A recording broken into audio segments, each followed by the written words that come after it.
Əziz dostlar, hisslərim olan insan olaraq özümə borc bilirəm. Hər dəfə dünyada fəlakətlər və bir şeylər olduqca hiss etdiyi şeylərə sizə deməyə, xatırlamağa. Olmazın olmazı olacağı hiss edirəm. Yəni dünyada bizim hal-hazırda yaşadığı insanlar ki var, 50, 60, 70 yaş arasında, onların da görmədiyiniz qədər dünya üzərində ardıcıl şəkildə çox böyük zəlzələlər gələcəyini hiss ediyorum. Bunu bir neçə aylar ərzində, yəni bir neçə aylar ərzində bu baş verəcəyini neçə illərdir deyirəm ki 2026-cı ili çıxana qədər bunlar olacağını həmişə demişəm. Və 2025-ci ildən kimlər ki sağ-salamat çıxacaqsa, onlar üçün heç bir problem olmayacaq demişdim və onun da arxasındayam. Bu o deməkdir ki 2025-ci ilin sonuna qədər biz gördük ki Filistin, Ukrayna, Qarabağ və İran, İsrail arasında çoxlu savaşlar və çoxlu gərginliklər oldu. Hal-hazırdakı dönəmdə Ukrayna savaşı gedir, o biri savaşlar nisbətən müvəqqəti durmuş bir vəziyyətdədir. Bəli, yəni biz tarixini az-çox səhv deyə bilərik, Allah deyilik. Ola bilər ki bu savaş 30-a qədər də, 28-ə qədər də yenə də uzansın. Amma hal-hazırda gördüyünüz 2025-in sonları Filistin savaşını sülh bağlayıb müvəqqəti saxladı. Pakistan başlamışdı, Afganistanla bir-iki günü başladı, bitti. Qarabağ bitti və bitti, İsrail-İran arasında. Amma bu savaşlar əsasən də sözümün canı odur ki, müvəqqəti olaraq saxlatdırdığını düşüncəsindəyəm. Yenə bu dünya savaşının gərginliyini bitti deyə bir şey görmürəm. Yenə də bunlar davam edəcək. Ona görə deyirəm ki 2025-ci ilin içindən sağ-salamat çıxsa bizə heç bir ziyan olmayacaq. Heç bir hata, heç bir hadisə Azərbaycan üçün görmürəm. Mən demişdim 2013-cü ilin, 12-ci ilin proqnozlarında. Ondan sonra bax gör ki, nə qədər şeylər, nələr biz yaşadıq, çox şey yaşadıq. Və inşallah Azərbaycanda heç bir hadisə, heç bir savaşa qoşulmaz. Hər şey Azərbaycan üçün gözəl olar. Amma 3-cü dünya savaş başqa bölgələr, başqa ölkələr arasında olacaq. Bu qaçılmazdır. Amma Azərbaycanın, bütün dünyanın qorxmalı olan bir şey varsa təbii fəlakətlərdir, böyük sellər və böyük zəlzələlər.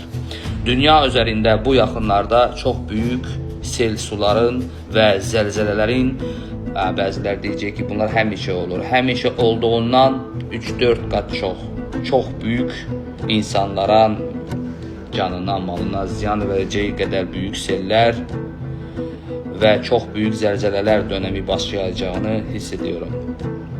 Bir çox proqnozlar ki var vermişəm, onların içində yaxın zamanlarda dünya liderlərindən birinə də sui-qəsdin olacağını da bu yaxınlarda və çoxdan demişdim. Onu da deyim, Türkiyənin hal-hazırda sülhə doğru gedən gedişatının olmağına baxmayaraq, Türkiyədə bir savaşın hər hansı kimlərlənsə ya içindən başlayaraq ya şöyle bunu deməkdə biraz əziyyət çəkirəm. Bunu politologlar daha yaxşı analiz edərlər. Amma Türkiyənin də hər hansı bir savaşa qatılacağını hiss ediyorum. En büyük savaş dünya üzerinde Hindistan ve Pakistan üzerinde olacak. Ondan sonra dünyada her şey kopacak. O vaxtacan hələ ki bilmirəm nə qədər var. Əsas odur ki mən bunları hiss edirəm deyə sizlərə ona görə çatdırıram ki bir şey biləndə insan qabağını ala bilər. Bəlkə də almağı yollara düşünər, amma bilməyəndə qəflətən gələndə çətin olur, gecə olur. Əsasən zəlzələlər və böyük sellər dönəmi gedir. Mən onları sizə xatırlatması üçün buradayım.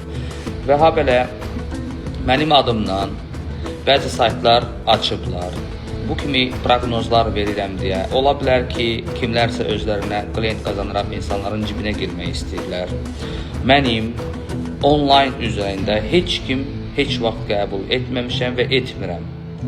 Bunu biləsiz. Nadim Əlixanov adında TikTok'da 1-2 səhifələr açıb və ya Instagramda mənim bir dənə Instagramda səhifəm var. 200 hal-hazırda 14-15 min civarında izləyici var. Nadim Əlixanov ofisial.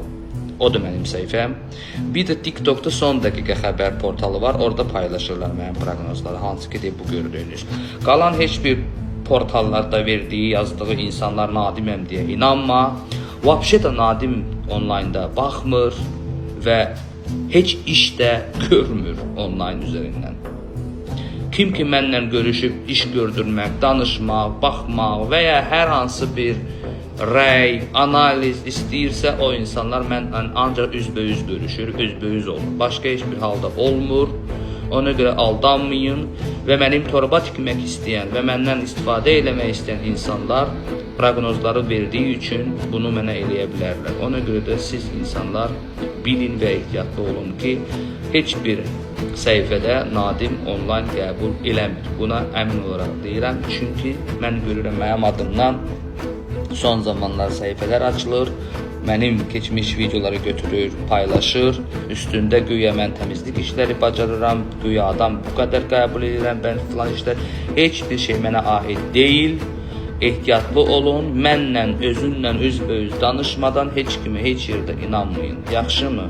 Bu bir. İkincidir ki, yenə də deyirəm, bir insan əgər qorxulu proqnozlar verirsə, onların zamanı gözləyərək ona sonra sözü deməlidir. Onlar əgər baş verirsə, demək lazım ki, bu adamda nəsə var, bu bizə deyir bunları. Mən bir var sizi yalandan qorxudum, bir də var ki, fakt içimə gələn hadisələri, hisslərini sizə çatdırıram. Bir də deyirsiniz ki, yaxşı bir şey niyə demirsiniz? Bu çox inşallah yaxın bir zamanında Ermənistanla Azərbaycan üzərində olan Zəngəzur koridorun tam açılaraq fəaliyyətə başlayacağını bəziləri deyir. İki başda danışır. Amma mən onun baş verəcəyini görürəm. Amma sonra Türkiyə üzərində başqa qonşu ölkələrlə başlayacaq savaş dönəmi gələndə ola bilər ki, müvəqqəti olaraq orada da nə bilim saxlasın, eləsin. Amma əsas odur ki, o gözəllik günləri biz bu yaxınlarda görəcəyik inşallah.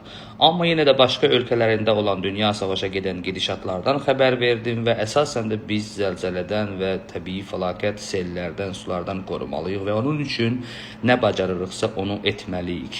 Evləri çuxurlarda, çayların qıraqlarında, su keçə biləcəyi yerlərdə olanlar indidən dambaların yaratması, nələrsə barədə düşünməli və sonra gələcəkdə gələn böyük sellərin evləri, özünüzü, malı, mülkünüzü qorumaq barədə düşünməli. Bir də zəlzələlər əsas böyük hündür binalarda yaşayanlar düşünməlidir ki, alçaq binalara keçməli və nisbətən yaxşı tikilmiş, güclü binaları keçib qalmaq barədə düşünməlidir. Çünki zəlzələlər dönəmi qaçılmazdır. Ay göydən planet düşür, ay filan olur. Bunları bizə uydururlar. Güya onun nəticəsində yer kürəsindən çıxdı. Güya bunlar baş verir deyə bizi aldatacaqlar. Əslində özləri hərb qamilərinin, masonlar siyasətinin arxasında kimlər varsa dünya üzərində böyük güclər onlara edəcəklər. Sağ olun.